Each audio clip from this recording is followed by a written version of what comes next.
What is object-oriented programming?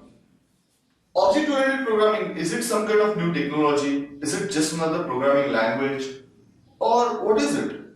So, object-oriented programming, to be simply said, is a way of thinking. It's an approach to do software development, nothing more than that. So, is that the only approach for programming? Is that the only available way of thinking in programming? Certainly not. So, when we talk about programming really started with the invention of computers. Right from the moment computers were invented, programming was there. Because programming in its very basic is nothing but giving instructions to the computer. And without instructions, no computer will ever work. So there was programming always. At the beginning of the computing era, the programming was usually limited to machine language programming. Right? Machine language programming means set of instructions that are aimed at particular machine, particular processor, to be honest. Right? Usually you will find machine language codes, like example to be taken like this. They are nothing but sequence of bits, right?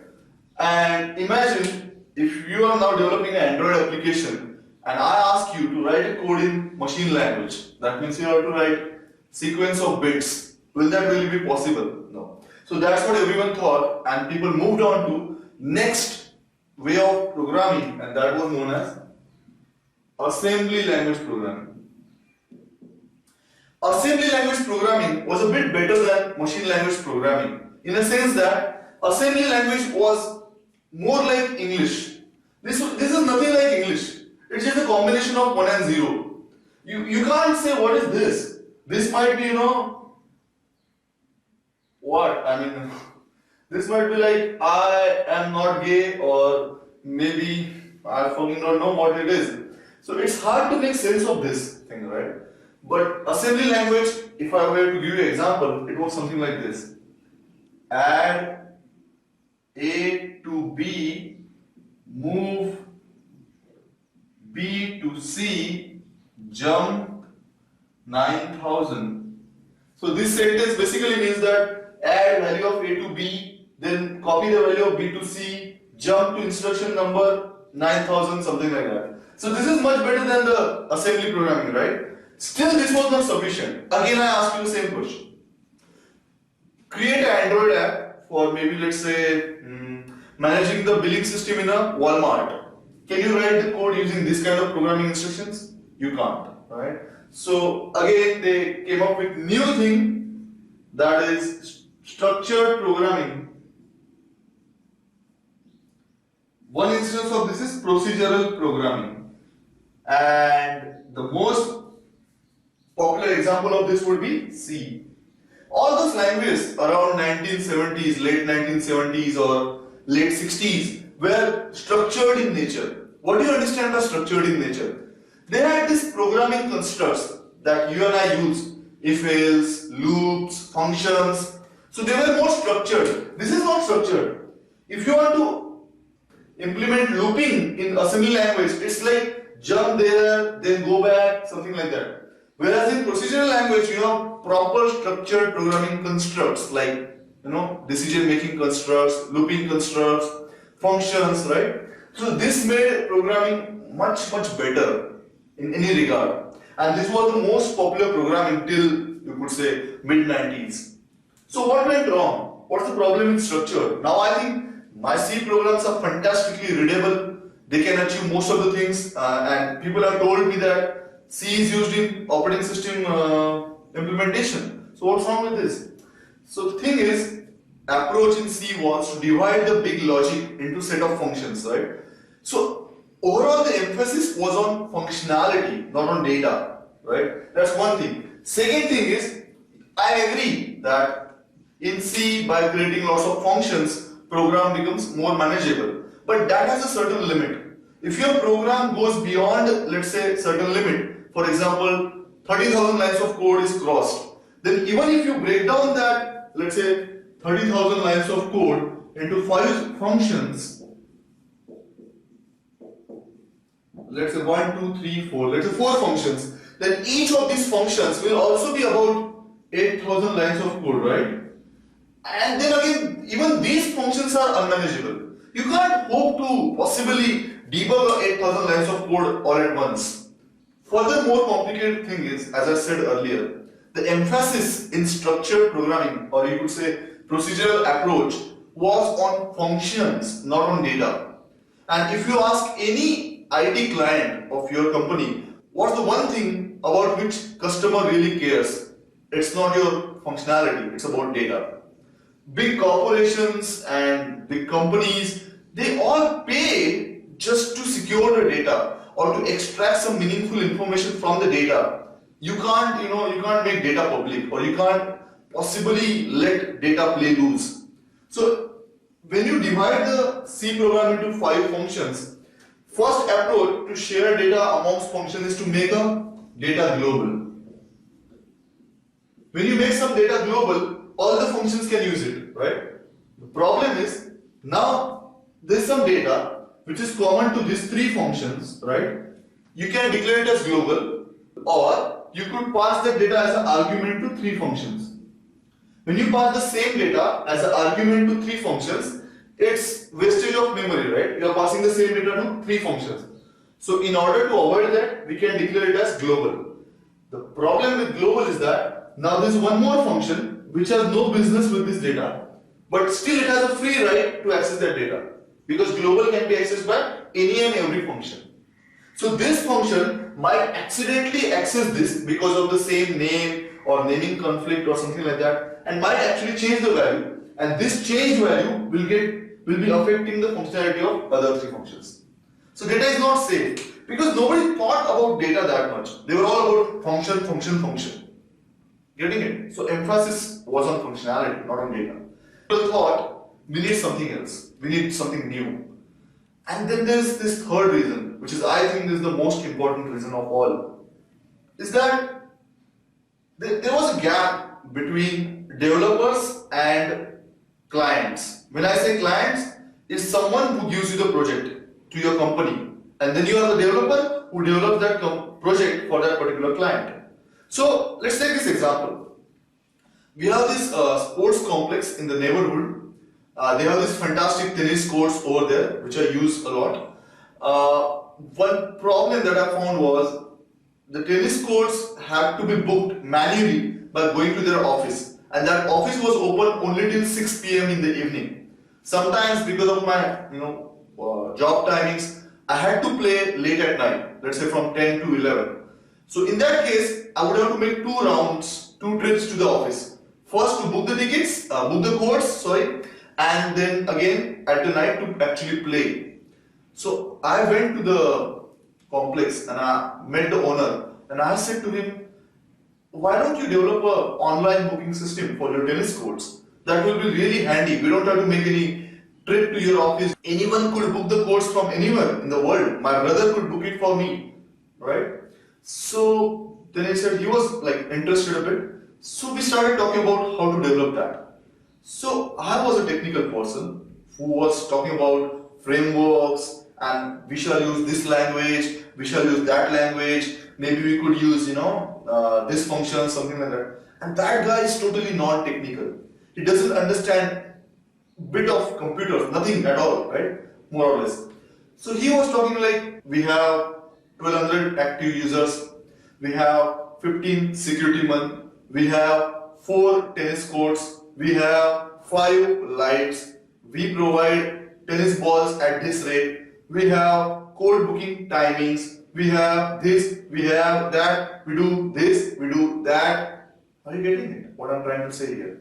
I was more concerned about, okay, shall we use AngularJS? Shall we use PHP? Shall we use JSP? Shall we use Spring? And he was like, users, code, booking, security. See the gap of thinking, see the gap of communication. He knows in real life, we do not talk about functionality, we talk about objects, things. For example, right now I'm feeling terribly humid, What do I say? Give me air, give me air. No, I don't say give me air. I say turn on the fan, turn on the AC. In real life, we talk about objects. In order to get functionality, we seek objects. We don't seek functionality.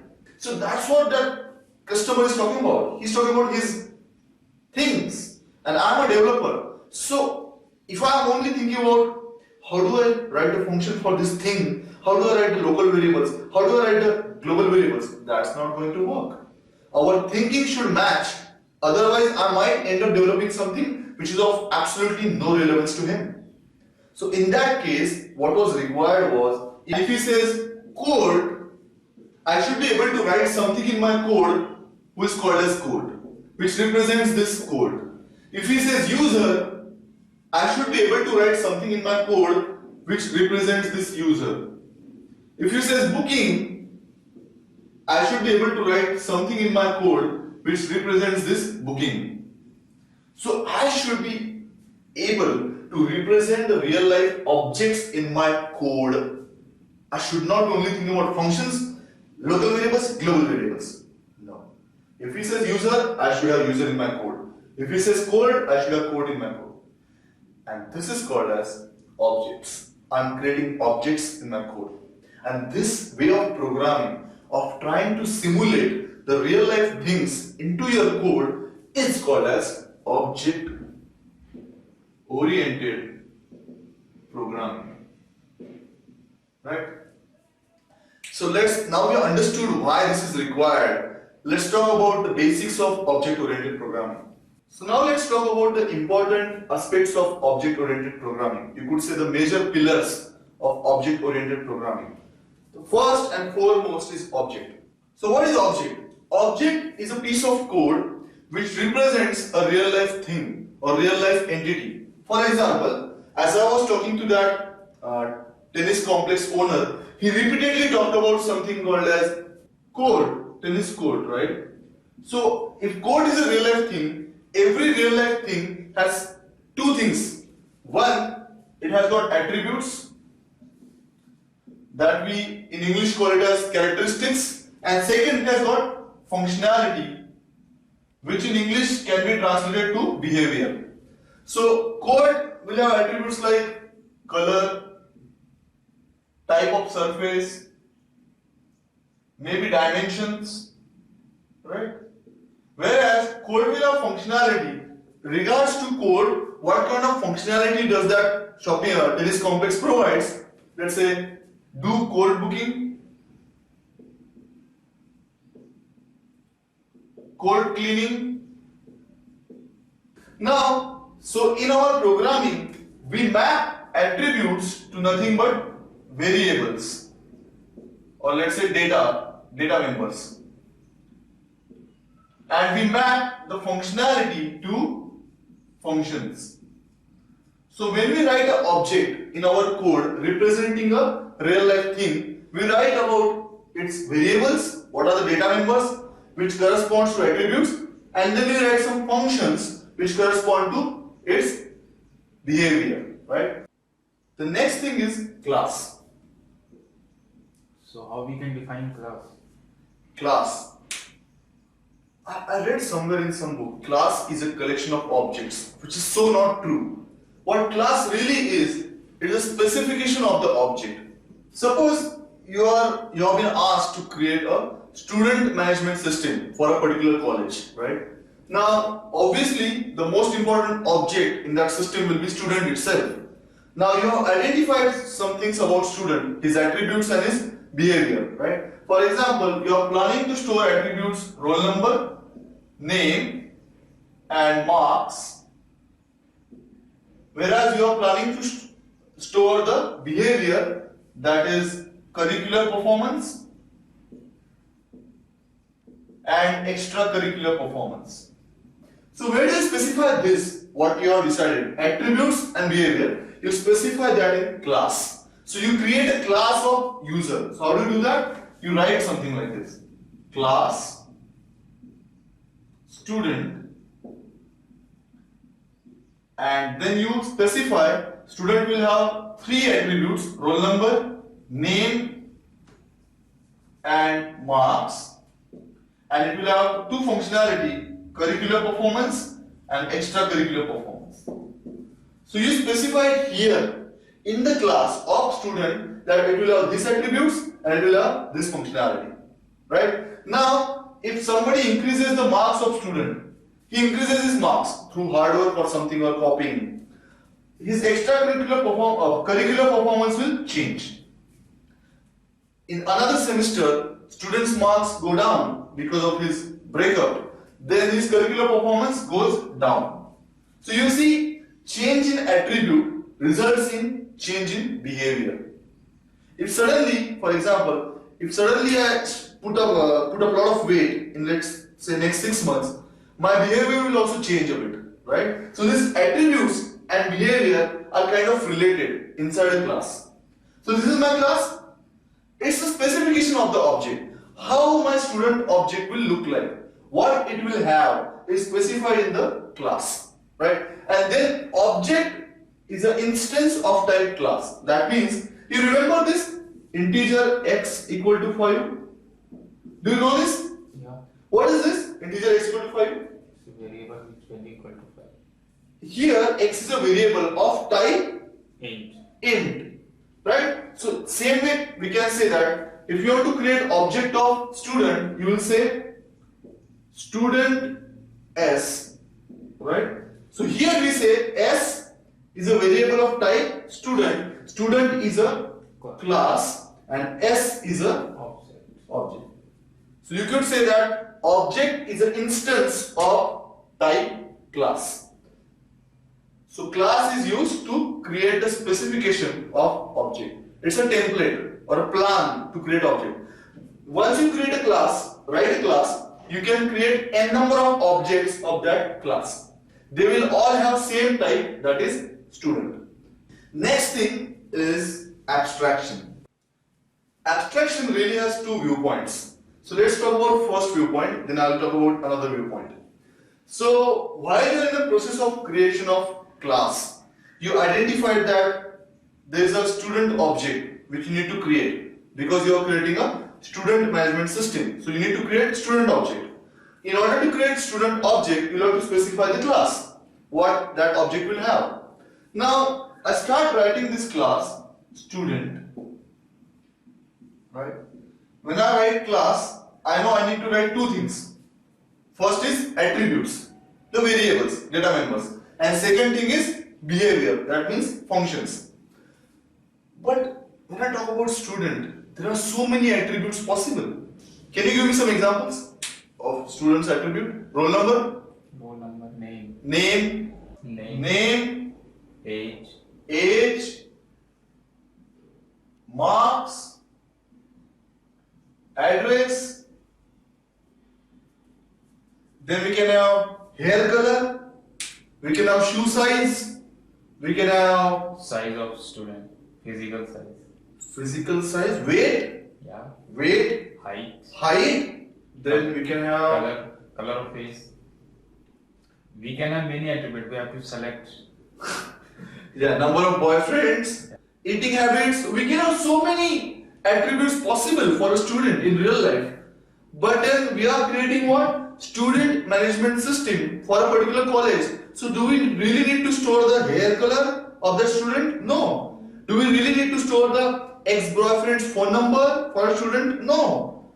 So we just select some of the attributes out of all possible attributes in real life. We only select few which are required for our application, for our software. In this case, we select roll number, name and marks, and we discard everything else.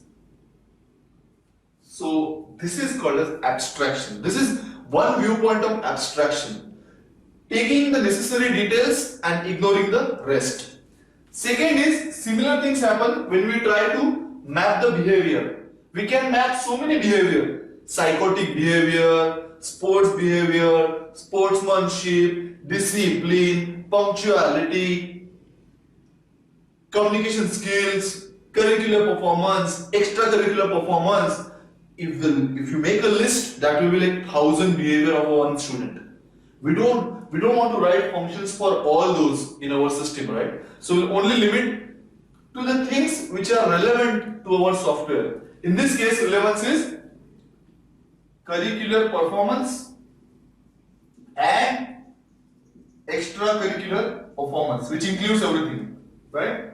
So basically, abstractions from developer's point of view is while you are designing your class, out of all possible real life attributes, you select the attributes which are important to your software, which make relevance to your software, and out of all the possible behaviors, you take a behavior which is relevant to your system, right? So that is abstraction for a developer. Now, this is one view of abstraction. Second view is that when we use APIs, if you must have seen, if you are a Java developer, you use lots of built-in Java functions, right? Or if you are a C programmer, you use the library functions like printf, scanf, correct? Now, you straight away call printf without even knowing what that printf is or what's the code of printf. Have you ever seen the code of printf? No. No. You don't care because all you know is if I use printf, I will be able to print something on the screen. Similarly, in Java, you have like 4,000, 5,000 classes given to you. You just use create objects of those class and use them without even knowing what's the code. So that is also called as abstraction. You don't need to know what you do not need to know.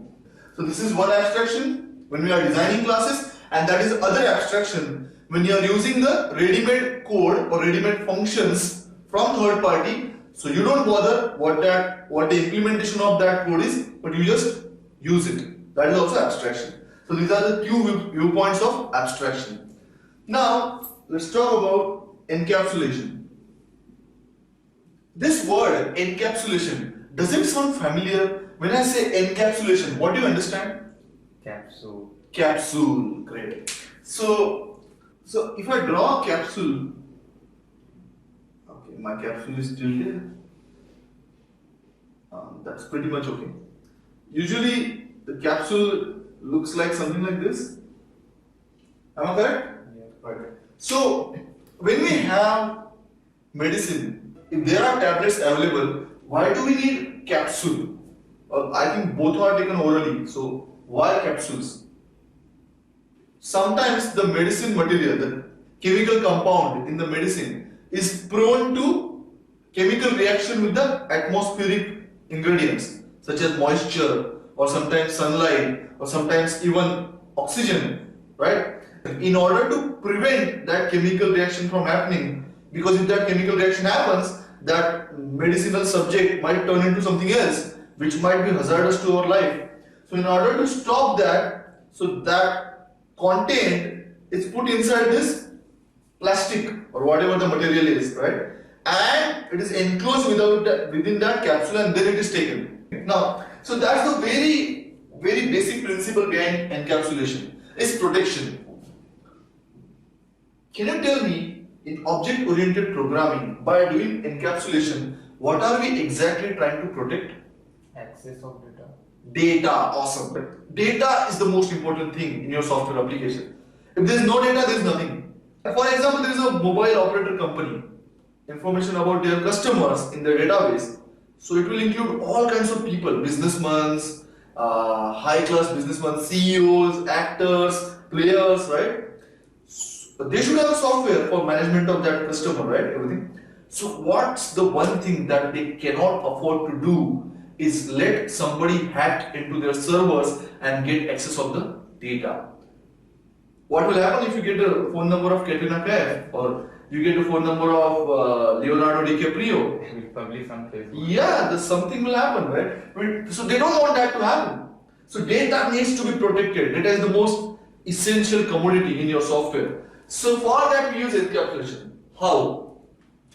So if you say this student class now, in student class we want to protect this data. We don't want a student marks to be known by everyone, right? So we apply some access specifiers on this. First of all, we put this data and this function within the boundary of a class. Within the boundary of a class. So the boundary. Right? Now they are all inside a boundary. They are not free to access to everyone. Right? Second of all, we provide access specifier. So if we say these are all private, right? That means these variables are only accessible within the class boundary. Nobody can access them outside the class. Right? Now, the important question to ask here is, if I cannot access it from outside the class, what's the use? I mean, where am I using it? I'm just declaring them here, right? How am I going to use them? So then, you have some functions, right? As I said, your curricular performance depends upon the marks. Marks increase, curricular performance increases. So curricular performance uses marks to calculate the output. So even though my marks is a private, the curricular performance function is making use of those marks. Because these are within the class, right? So it doesn't matter, you can access this. This function can access this. Now there is one simple choice to make. If I make these functions as private too, what happens then is, then my entire class is useless. You cannot access anything out of this class. So what we do is, usually we keep the data private and the functions which have access to the data within the class are made as public. So the outside code, the code outside this class can access these functions, and eventually these functions can access data, right? So we are giving access to the data in controlled manner. We are saying, if you want to access this data, call the function. And because the function code is fixed, suppose this function only showcases the marks. It gives you the marks, displays the marks. That means anyone calling this function will be able to read the data, not able to change it. And then there is another function, let's say change marks. This function has the ability to change the marks, right? But inside this function we might put some authentication code. So when you call this function, it will first ask you username, password. When you give that username, password, then only it will let you change the marks. So see, we are controlling the access to the data. First of all, we are making it private, and we are saying that we have some public functions in the class which you can call outside the class, from outside the class, and then you can only access our data through these public functions. These public functions are called as interface. Interface is a very confusing technical term, because there is something language construct interface which is in C++ and Java. So don't confuse that interface with this interface. Interface here really means that, suppose I have a air conditioner, right, who suddenly stops working. It's not cooling the room anymore. What do I really do is, so suppose this is my remote, I say, why is it not working? Right? I start hitting it, open it, maybe change the battery or something. Why am I doing this? I mean, see, in the earlier days when we used to have those TVs with no remote control, whenever there was some problem with TV, we would go to the TV and bang, we'll just do everything possible there. That is not working, then we'll get the screwdriver, we'll open the TV, get the cathode ray tube, burn it, burst it, and do something unless the TV runs. But nowadays, if your AC is not working, you first play with remote, right? You do everything you can. And then when it doesn't work, you conclude that there is some problem in the AC and you call the customer care. So this is our interface for using that AC. AC is totally covered with that plastic material. They don't want you to touch the AC at all. AC is our data. AC is our data. They don't want it to be accessed by everyone, because we as a non-technical person do not understand what the circuitry of that AC is. So they have given us the public interface, this remote. You access the functionality using public remote. And here the access is controlled. Remote says what you can do, what you cannot do. You can turn on, you can turn off. Increase the temperature, decrease the temperature. That's it. You cannot suddenly say change the circuitry. No. You cannot suddenly say destroy the AC. No. It is controlled access that they have given us. And the purpose is to safeguard the system. Here also the same purpose. We are making data private, functions public, because we want to safeguard the data in our software. So encapsulation has two things. First, data and functionalities binded together within a class, binding, and second, controlling the access of the data. What is inheritance? Does it sound familiar to something? Do you understand something when I say inheritance? Acquire the property from parent. Inherited. You have inherited cancer. Have you? No. Okay, great. you have inherited lots of wealth from your grandpa or grandma or whatever. So yeah, that is inheritance basically. So you have an object, let's say Papa, and then you create another object, say child, and this object uses the properties of parent object. This object is created using the properties of parent object. So this phenomenon is called as inheritance. In simple, right? Now I'll tell you why this was required. How the people come up with concept of inheritance. So when you say what was the basic need for object-oriented programming is to simulate the real world into software. We discussed that tennis complex example, right? So real life simulating that into the software world. So in real life there are things, in object-oriented programming there are objects, right? But in real world, it's not just about things. It's not just about you and me. It's not just about objects, right?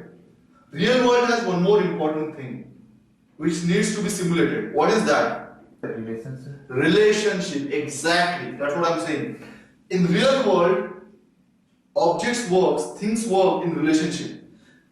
Teacher, student, boss, employee, father, child, husband, wife, always there's a relationship involved. Country, citizen. People work, things work in relationship, right? And if we want to simulate the real world in software, we have to simulate objects, yes, but we also have to simulate the relationship. And that relationship is simulated using inheritance. Inheritance is the term which applies for simulation of relationships into software. So this is the relationship between parent and child. So when you create parent class and you inherit a child class receives all the properties of parent class. All the data members, the variables and all the functions. It accounts to reusability of the code. And then, not only that, child can have his own data and his own functionality. So it's not just reusability, but it's reusability with extensibility. You can build upon what has been given to you from your parent. You can take that and you can build upon that. Right? So that's the greatest strength of inheritance. Right? So inheritance is nothing but one object acquires properties of another object through relationship, and then it can also extend that properties. And then we have last polymorphism. Polymorphism is, as you must have heard this in some book, it's a geek term for many forms, right? Polymorphism is used to facilitate the use of the software, to make it easy for end users to use your software. How's that? And this is also regarding the relationship between the objects in real life.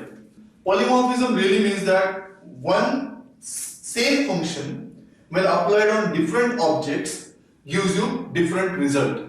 Same function, when applied on different objects, gives you different results. I'll take an example. Have you played that computer game Age of Empires? So you remember in Age of Empires, you are building your own city.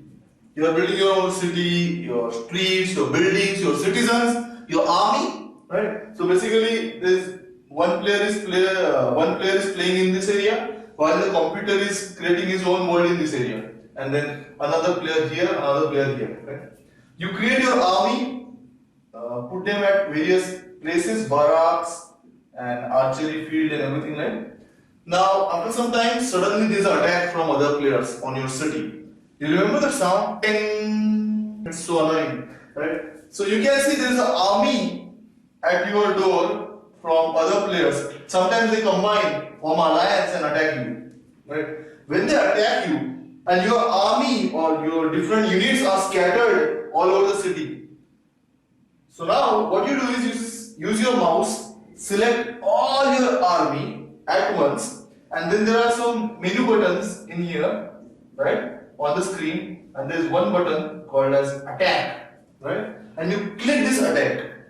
Once you click this attack, all of your army Now this army is consisting of different kinds of people. Some of them are archers, some of them are spearmen, some of them are paladins, they are on the horse and doing that and that, and some of them are having gun, very few of them, they are expensive. All these kind of different kind of people who consist of your army. So when you select them all and press attack, they all start attacking this enemy, right? But they start attacking in their own manner. The archers will stay here at some distance and use their bows and arrows. The spearmen will actually go up to the enemy up front and start fighting using spears. The paladins will reach the first using horses and they will start attacking from the horses. The gunmen will stay the farthest and still they will fire guns at the enemy. But all you did was invoke this action attack on all of them and they responded in different manner. The same command when applied on different objects gave you different results. Right? This phenomenon is called as polymorphism. For user, here, if we would not know the polymorphism, then what as a user of this game, what I have to do is I have to go to every archer, attack.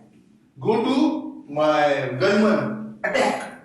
Spearman, attack. I have to go to everyone, ask them separately to attack. Use your gun, please. Please get your bow row. I can't do that. That's not usable. That's really bad. So for the ease of use, you implement polymorphism, and that's really cool feature of object-oriented programming. By the way, have you noticed something that in all these different objects on which we applied the attack command, were they kind of related? Yeah. Yes, they were related. They were all your army. Although they were their own type, archers, spearmen, gunmen, but at the end of the day, they all formed one specific class, base type, that is army. So when you go to market and you buy vegetables and you come back home, mother will ask you which vegetables you have bought, or she will ask you which brinjal, tandak, will ask. No, we collectively refer them as vegetables because they are related. She knows that you have gone to market and you have purchased few objects which are related, right? So you can say wash the vegetables. When she says wash the vegetables and I start washing the vegetables, I'll wash them differently. I'll wash spinach differently than how I wash, what you could say, okras, or how I wash potatoes. In potatoes, I will have to wash more to get the dirt off the potatoes, right? So it is implied. She doesn't tell me wash potatoes like that, wash okras like that, wash spinach like that. It's implied because all these okras and potatoes and spinach, they all are related and they are what? Vegetables. And she is saying wash vegetables. But then that wash vegetable command, when applied on individual types, then I give the different implementation. I wash potatoes differently, I wash spinach differently, I wash okras differently. Because that is what is polymorphism is. Right? So for polymorphism to be applied, the individual objects have to be in some kind of relationship. They should all be a part of some common category or common base class. So we'll see more about that when we actually see the coding of polymorphism. So let's get started and we'll see these things in detail syntactically from now onwards. See you in the next session.